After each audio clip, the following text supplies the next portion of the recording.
if I'm using an example here. I, as a working man in Wolverhampton, for example, I, as a working man in Wolverhampton, my food, you know, I get I get £15 an hour, basic pay. It's above minimum wage, but still not great. So in an average week, I'll make 15 times £40, and then so I've got my take-home pay. I'm finding it very hard to feed myself and my family. Because food has gone up by X percentage.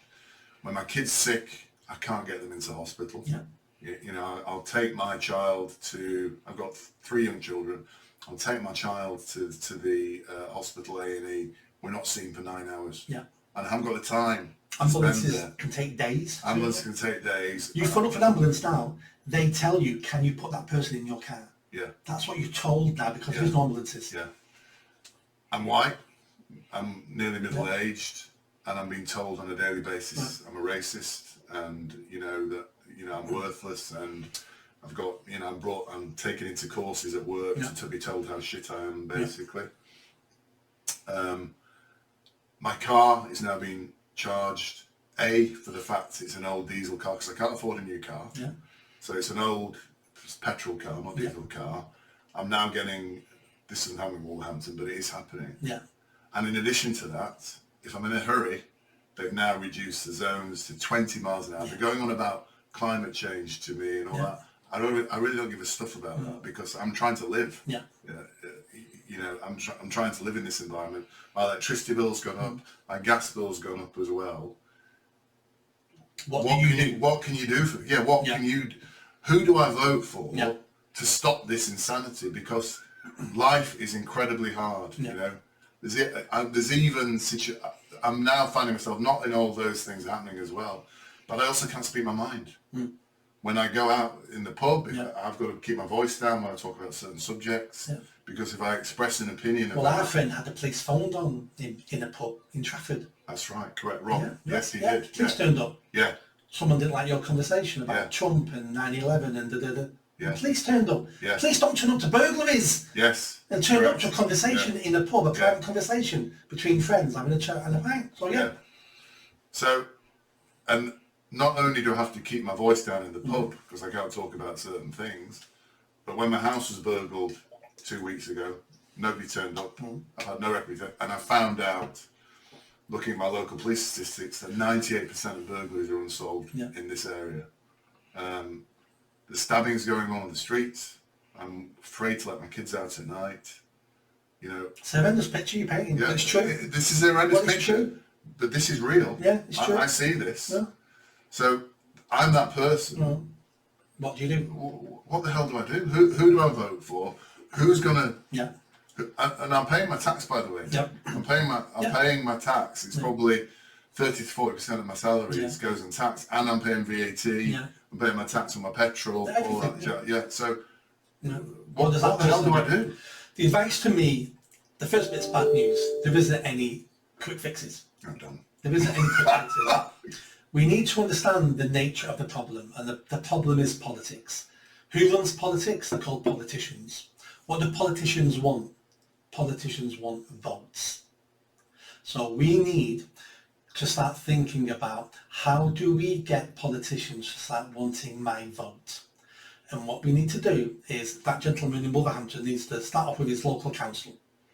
Who's standing for council? Don't vote Labour, don't vote Tory. Start voting for one of the independents or one of the very small parties. And if enough people start voting for those parties at local elections, the big parties, who always win the election, the big parties will go, oh, I didn't win that seat as a Tory, but if I could add on the vote that independent got onto my vote, I would have won. Look what his policies were. Oh, I can steal them. Then look at your MP votes. Start not voting for the main parties, do the same thing again. Vote for someone who's saying things you like, but who are not in the parties. And other professional career politicians will start looking, look at what those independents are getting, look what those small parties are getting, and they will steal those policies. And just like we've got into this mess now with this woke nonsense and DEI and all that. That all happened because politicians were looking at what these activist groups were doing and who was voting for them. And if I take that on, I'll get those votes. We need to play them at their game. Always remember that politician only wants your vote. The vast majority of politicians don't even agree with the policies they're spouting. Most Tory MPs don't agree with Tory policy. Same with Labour MPs. They don't agree with the Labour policy. All they want is votes to be in power. That's the nature of the game. That's the nature of the beast. We need to understand the nature of the beast. Once we understand that vote to them is all they want of us, then if we can get enough people to agree with us, we can get them to do what we want them to do. The biggest trick, the biggest con the elite have pulled in this country over my lifetime was convincing the poor that their vote doesn't matter. And how did they do that? I don't know how they did it. Hence why the poor people don't vote. At the last mayoral election, only 1 in 3 people voted. At local elections, it's normally 1 in 5 people vote. And in general elections, it's normally 2 out of 3 people vote. Those people who don't vote could change the direction of the country just by themselves if they gang together because their votes are significant. But they believe, or they've been told, or it's apathy, or it's just being stupid, that their vote doesn't matter. People died for us to have the vote. And they don't vote anymore because they think it makes no difference. And I tell them all the time, it does make a difference. Look at Brexit. Yeah. It was only the poor people, the average people, the working man. They voted for Brexit. No one else did. The professionals didn't, the educated didn't, the people who run our organisations and our government and most of our politicians didn't want this. But because we mobilised, we got what we wanted. And how did that happen? How were those people mobilised to vote for Brexit? It was, part of it was a valve to let steam off, because immigration was increasing, people were feeling more and more unhappy. They knew they couldn't talk about immigration, they could get called racist, even though I'm allowed to talk about it. And that vote gave people an opportunity to have a say, and they took it. They let the steam out the valve, and then they all went back to normal. Brexit's not perfect. We got a pretty crappy deal that our politicians let us down getting the deal we got, but I'd rather be out with a crappy deal than in with. So we literally got what I wanted, which was out. It will take some natural leaders, some natural people with good communication skills, with a belief in the country. That's why Boris Johnson won in 2019. It was his pro-British stance.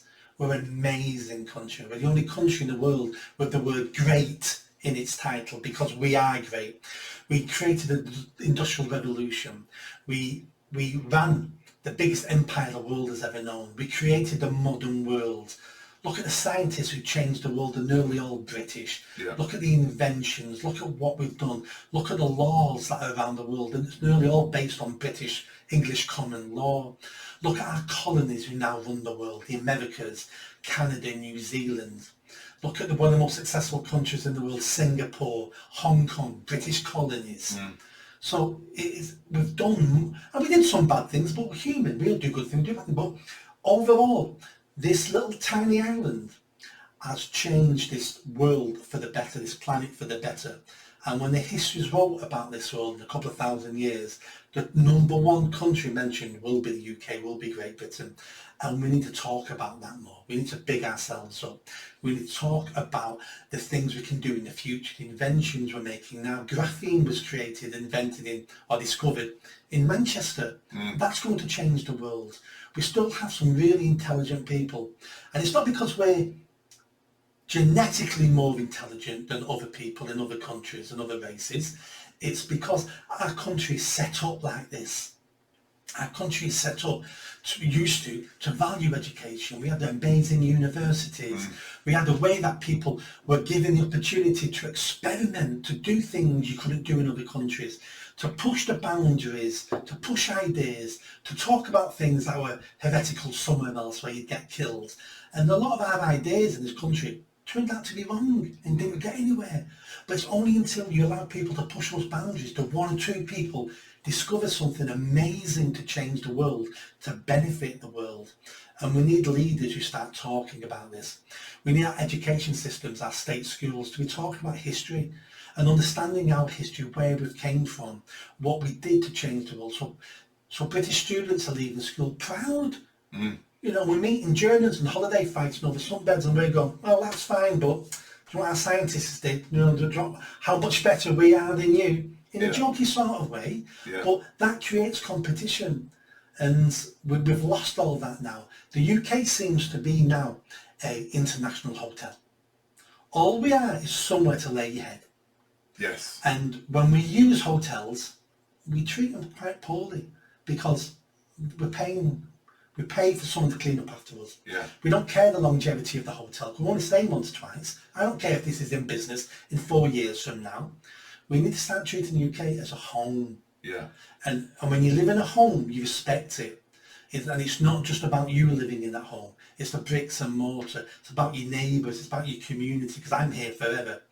If our country suddenly had an economic breakdown, millions of people would leave this country. Most of them would be new arrivals. Well, I came here for a good life. Shit here now. I'll go to another country. They've not bought into this country. Some people have. But honestly, if this country failed tomorrow, millions of people would leave to find somewhere better to live. But I think people are starting to feel that way now anyway. I think the things that made the country attractive just 20 years ago are no longer there now.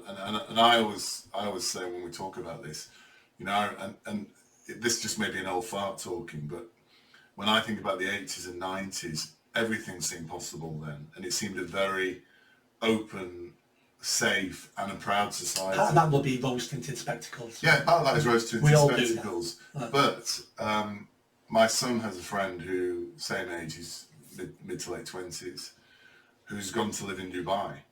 And Dubai, you know, I don't know if you've been, I've been a couple of times. And it's it's very hot. It's expensive. Soulless. Soulless. But this young guy has said he doesn't want to come back to England. He came back for Christmas and he said, I'm missing Dubai, I want to go back.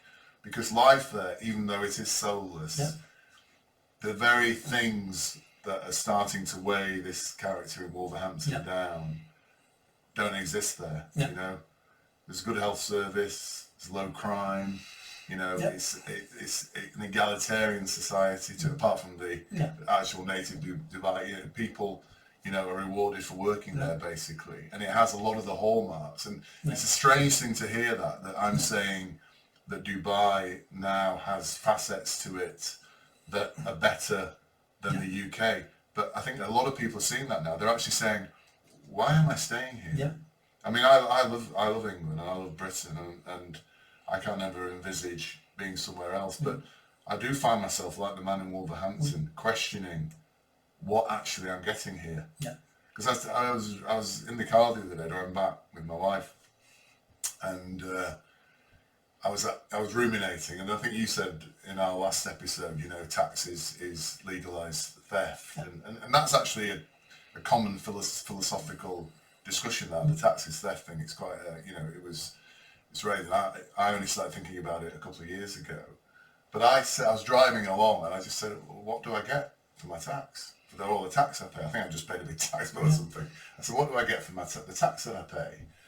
And she said, well, the roads. And I said, no, I'll pay road tax for that. I've got my road tax on my car, I pay that.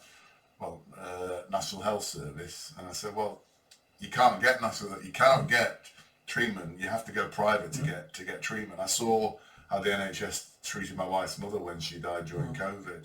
Horrific. The treatment was just horrific. So what else? Oh, well, you know, the street sweepers, the street lights, that's the local council tax I'm paying. So I said, what am I benefiting from personally from the tax? And we were both stumped. We couldn't come up with any real answers. Education. That was the one thing. Education for our children, but our children are grown up now. But that is something you do get. You do get your education for your children.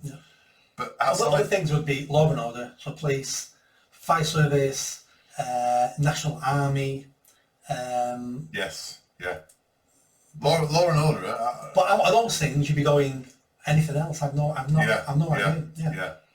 And that's the bit, you know, that people are starting to question now, because we say rose-tinted spectacles for the 80s and 90s, but I can tell you in the 80s and 90s, if you went to hospital, you get seen. Yeah. If you went to your GP, you could go the next day. Yeah. I can guarantee that. Yeah. The health service was functioning then to a great extent. And I don't, you know, and it's not about more taxes. I don't think it is about more taxes. It's not. Because the man from Wolverhampton, the one who has seen the immigrants in the local hotel, will know that £7 million a day is being spent housing those guys. How much money are we sending to Ukraine, and all those other things as well. It's kind of, this is why you look at the UK now and think, why am I here? You know, and what's going to happen is what's happened to California is people are leaving California. People are leaving, and who leave? The rich people, because they can afford to leave. So then you lose all those taxes. So what does California have to do? Put up taxes more to cover the losses in taxes, which makes more people leave. They're in a vicious cycle of going to go bankrupt, and that's what we're doing to this country.